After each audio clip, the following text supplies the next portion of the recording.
At the beginning of the 7th century, between the years 602 and 628 AD, the world's two superpowers, the Byzantines and Persian Sassanids, were locked in a brutal war. In the year 614 AD, the Persians entered Jerusalem and ended 677 years of Roman rule upon Jerusalem, and then descended hell upon the city, massacring Christians in their tens of thousands, looting and destroying churches, and most painful of all to the Christian world, stealing the true cross, believed by Christians to be the cross Christ was crucified upon, taking it to the Sassanid capital as a symbol of their victory.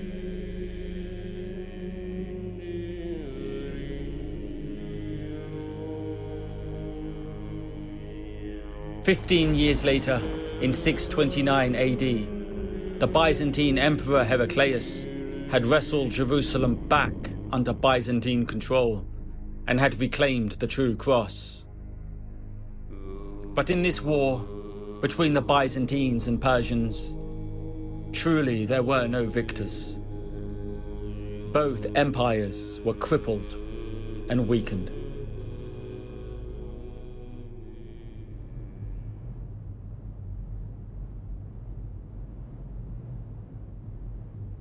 But unbeknownst to these two colossal empires, whilst they were busy destroying one another, to their south, a weighty message was being delivered in the Arabian Peninsula.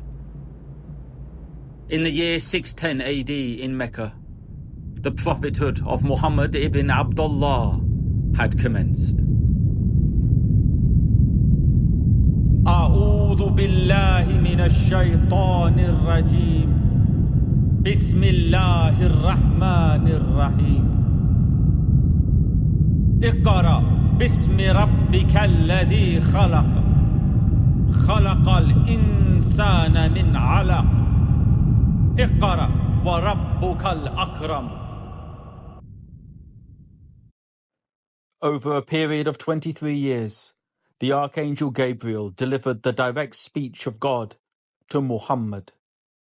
The Quran, meaning the recitation, that called humanity back to its primordial path, the path all the prophets of old had called their people to, pure monotheism, submission to God.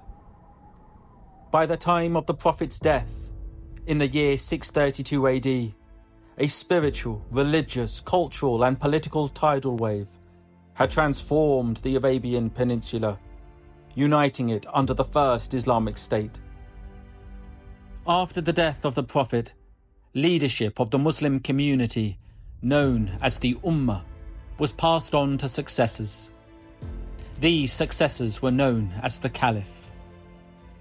By the year 636 AD, just 4 years after the death of the Prophet, the newly born Islamic State had expanded at a blistering pace, conquering Iraq, Syria and the Levant, absorbing the territories of the once mighty Byzantine and Persian empires. That same year, knowing what was coming, the Patriarch of Jerusalem, Archbishop Sophonius, was deeply worried that the Christian community of Jerusalem and their sacred sites may suffer the same fate as they did at the hands of the Persians, and secretly sent the true cross to Constantinople. In the year 637 AD, the Caliph of the Islamic State was the fierce, loyal companion of the Prophet, Umar ibn al-Khattab, whose Muslim army had encircled Jerusalem, laying siege to it for 4 months. Despite keeping a brave defense of the city, Sophonius knew that the situation was unwinnable and would negotiate the surrender of Jerusalem with the Muslim commanders laying siege to it. Sophonius would agree to surrender the city on the assurance that his Christian community would be protected, and one more condition: that if the Caliph wanted the city, he must come and take it himself. So the Caliph obliged, and would do so in a manner that would immortalize this story. Wearing a simple white garment that had been mended and patched multiple times, the Caliph embarked on the 2-week journey, not with an army, nor with pomp or ceremony, just himself, a servant, and a camel, that the 2 men would take equal turns in riding. When the Caliph reached the Muslim military base in northern Syria, in the town of Al-Jabiyah, he met with the senior Muslim commanders, including the Honourable Abu Ubaidah ibn al-Jarrah, who looked upon his Caliph dressed in such desperately humble clothing. Concerned that the people of Jerusalem would not take the Caliph seriously, Abu Ubaidah suggested that perhaps the Caliph wear something more suitable for such a momentous occasion.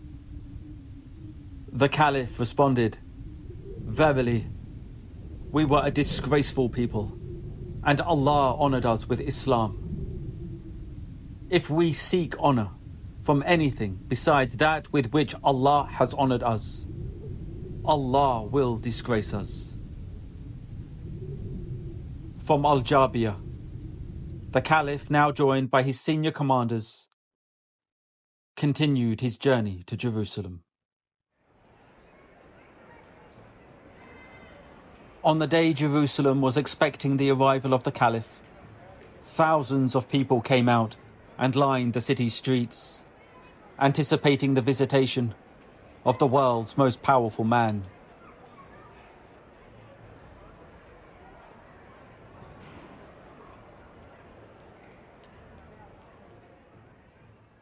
And then he came,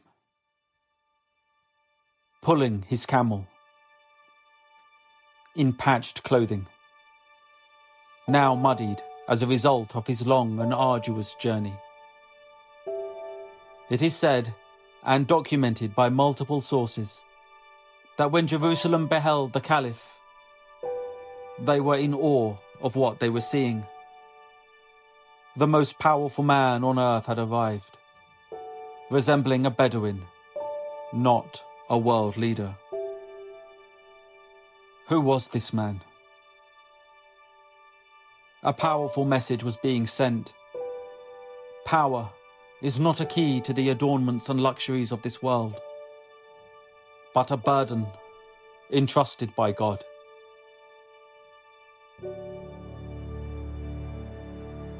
When Sophonius and the Caliph met, the Archbishop, like all of Jerusalem, was paused in disbelief as he gazed upon a man who was to be the protector of his flock.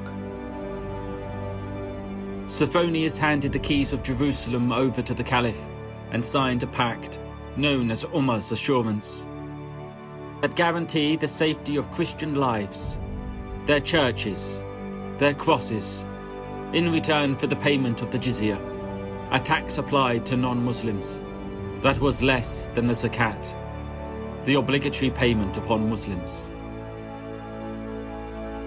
After the pact was signed, Sophonius walked with the Caliph to the holiest site in Christendom, the site in which Christians believe Christ was crucified, buried, and arose from the dead, the Church of the Holy Sepulchre. Sophonius handed over the keys of the church to the Caliph, after which the 2 men went inside. But whilst in the church, the Muslim call to prayer was sounded.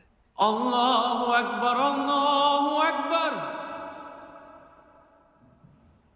Allahu Akbar, Allahu Akbar, Ashhadu an la ilaha. Sophonius, who by now had learned of the striking similarities between these 2 faiths, made the most heartwarming of suggestions.